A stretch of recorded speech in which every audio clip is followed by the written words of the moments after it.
II? 13 years and 2 months. Okay. Second question. Where did you live? In Portsmouth.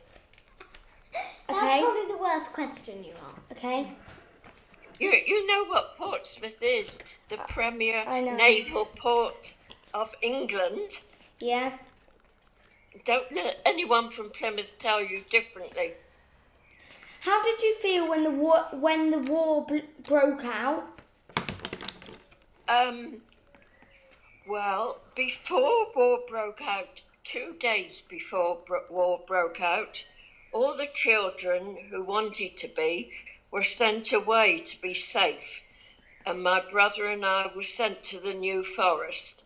And that was September the 1st. And war hadn't even broken out then.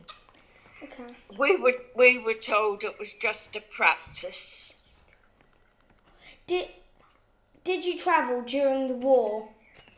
Sorry, darling, what? Did you travel during the war? Of course she did. How would she get to New Forest? Exactly. What a good statement. Well, first of all, we went to our ordinary normal school on September the 1st. From there, we went by bus to the railway station. From the railway station in Portsmouth, we went to the New Forest. We were taken by bus, which made me sick. It was an old jolty bus that I think it had solid tyres. Where did you go to school? Sorry? Where did you go to school? No, did you go to school? Did you go to school? What, in the New Forest? Yeah. It was the village school. And I think there was just a headmaster, because there weren't many village children going to school. And then all we evacuees arrived. Who did you live with? Very nice couple, a husband and wife. They were in their 50s, but they were very, very kind to us. Their name was, this might make you laugh, Snook. I don't think you need to ask the next question because she's probably said that loads of times. Did you have a bomb shelter? In Portsmouth, yes, didn't need one in the New Forest, but in Portsmouth we had Anderson shelters, and they were made of corrugated iron. They were half buried in the earth. The bottom half was buried in the earth, so when you went through the doorway, you went downwards. Okay. Were you scared? The only time I remember being scared was the day after we were bombed out and the air raid sirens went again. And my tummy turned over. Fright. What did your dad do during the war? He worked in Portsmouth dockyard repairing the warships. Do you know anybody who died in the war? Oh yes. In the next road to us, there was a bomb in their garden because the bombs dropped. How can I say? A stick of bombs. So they went bum, bum, bum, bum, bum in a straight line. And we were lucky we weren't in one of the boom bits. We were in between. How much food did you get a day? How much what? Food. You know, when we were evacuated to the New Forest at the beginning, we used to have cold meat and mashed potatoes. Next day, for a change, we'd have cold meat and mashed potatoes. And the next day, the same, and the same.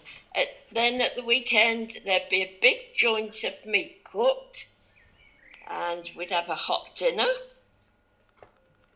And then the rest of the week it was cold meat and mashed potatoes.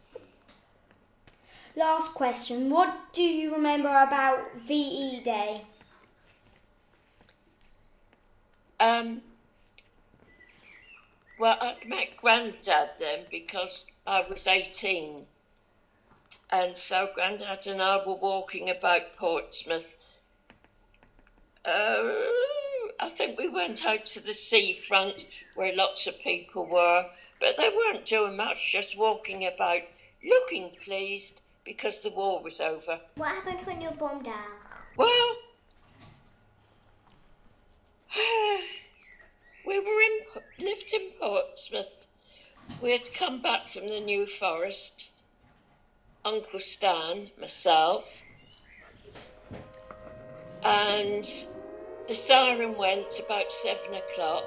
So we went down to the Anderson shelter. They're the shelters that were half buried into the ground. And oh dear, we heard this horrible noise that went